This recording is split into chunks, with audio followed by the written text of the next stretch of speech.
তো গাইজ, তো আজ আমাদের বাড়িতে একটা বিয়ে বাড়ির নিমন্ত্রণ পড়েছে, তো ওখানেই রেডি হয়ে চলে যাচ্ছি।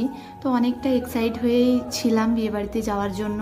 আমি আর আমার দিদি মিলে বাড়িতেই গিফট প্যাকিং করেছি ওইখানে নিয়ে যাব বলে। কিন্তু তারপরে হঠাৎ একটা দুর্ঘটনা ঘটে গেল। বাবা বাড়ি এসে বলছে যে আমি 6,500 টাকার কোনো খোঁজ পাচ্ছি না। তো নিশ্চয়ই কেউ এত টাকা দেবে বলে 6,500 টাকা কম দিয়ে চলে গেছে, আর ব্যস্ততার জন্য হয়তো গুনতে পারেনি, চলে এসছে বাড়ি।